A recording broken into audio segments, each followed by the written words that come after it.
Hello, everybody. Welcome back to Screenstars. I'm here today to bring you my review for the 2025 horror creature feature, The Bayou. The film is co-directed by Taneli Mustonen and Brad Watson, and it stars Athena Straits, Madalena Arago. We have Isabel Bonfer, David Newman, and it follows. We've got a character who is wanting to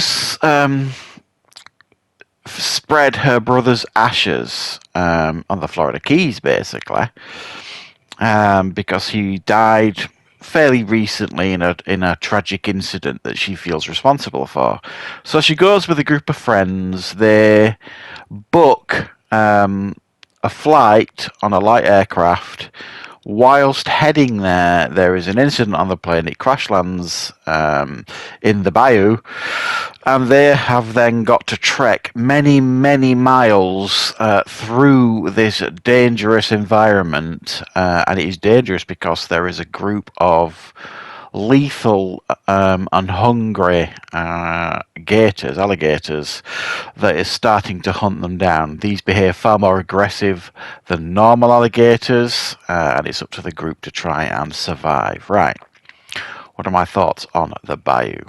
Well, I saw the trailer for this one a couple of weeks, month ago, something like that. Thought it looked quite interesting, especially, because I do like creature features on this channel, sort of thing, so I thought it would be a perfect addition to that playlist, sort of thing. And this is, from my perspective anyway, a fairly watchable and entertaining creature feature if you take it for what it is. It's paced quite nicely. There's a lot of dumb stuff in here, don't get me wrong. There really is plenty of it.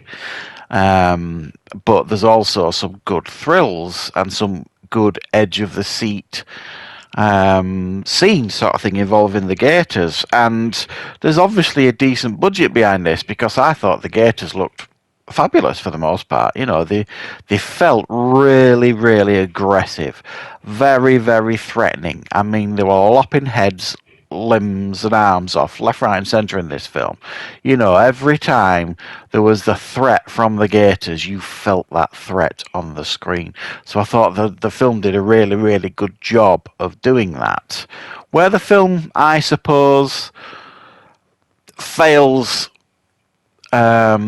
significantly, I suppose, is the characters here. We've got a bunch of characters, and it's one of those films where many of them feel that they're only there to be gator food. There's some of them poorly fleshed out. There's some of them that, if you put a gun to my head at the end of the film, I couldn't tell you what their names were. So, and some of them as well, there's some characters in this group where you're kind of like, oh yes, I can't wait for them to get munched. And you don't get the payoff that you want. And there's other characters that you desperately want to survive, and they don't, sort of thing. So it's one of those where it feels a little bit like, oh, what are you punishing me for? I want that person to get it. I don't want that person to get it. So it doesn't necessarily pander to its audience, I suppose. It's not merely a criticism, that it's just, it doesn't exactly give you what you want for the most part here. But a lot of the characters here are very, very expendable, I suppose, is the best way to put it. And the main character here, she is like this. What's the best way of describing her? Well, she's like she's very educated. She's at the beginning of the film, very conveniently here, she is in like a class with her tutor, and this tutor is teaching her about nature, and more specifically gators. So isn't that convenient that when they crash land and they are then being attacked and chased and surrounded by gators, she's the gator expert in the group. Which it just far too convenient. You know what I mean? And then there's also another character that the film makes a point of her telling us very early in the film that, you know, she's no money, she's just had to sell a car, her mum's obviously some kind of addict, she's stolen all the money, she's desperate for money, really desperate. And then there's a flippant comment that, oh, gator eggs are very, very expensive to sell, you know what I mean? Very profitable. So, you know, what's going to happen? You know, it telegraphs it too much for me. You know, it kind of spoon feeds you too much, this film, and it doesn't necessarily need to do that. It just needed to tell us that this character, that this main character who's got all this gator knowledge, it didn't need to sit us in a classroom with her for her to be told by this tutor about gators and for her to, you know, retort back that she's got all this knowledge. Didn't need to do that. Just tell us with some smart writing that this is a smart individual, a smart young woman, you know, that is well educated, and you know, I'll believe.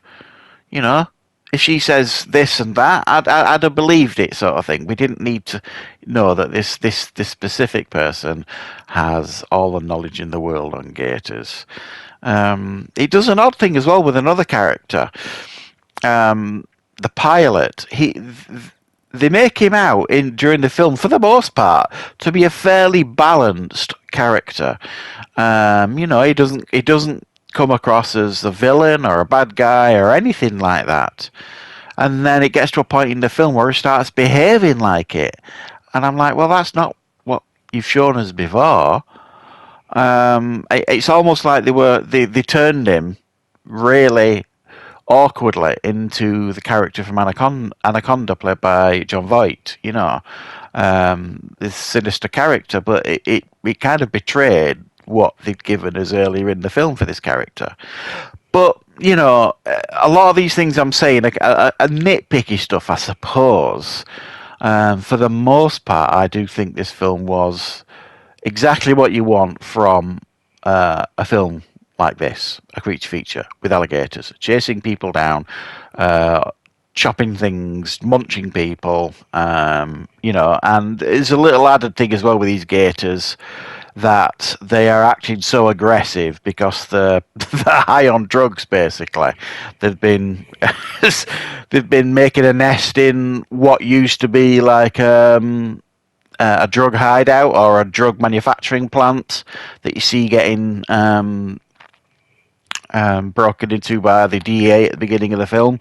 So they've been really, you know, they've been having a party of these gators. They've been getting high as kites, and then deciding they've got the munchies and looking for stranded people that have crashed their planes to get their munchie hit. So yeah, I mean, this is what I mean.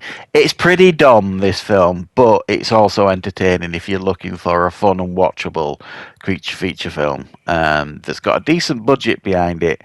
While you might not like all the characters or like how they're written, there's certainly, you know, the performances aren't a problem here for the most part at all. So you know, like I say, it's quite nice sometimes to get a reasonably budgeted creature feature like this on the market, because for the most part, a lot of them that we get these days are like really, you know, they're not even close to being B movies, or more like Z movies. But this one, I think, you know, will scratch that itch if you've had a creature feature. So thanks for watching, guys. I hope you enjoyed the review. I will, of course, be back with plenty more content on the channel very, very soon.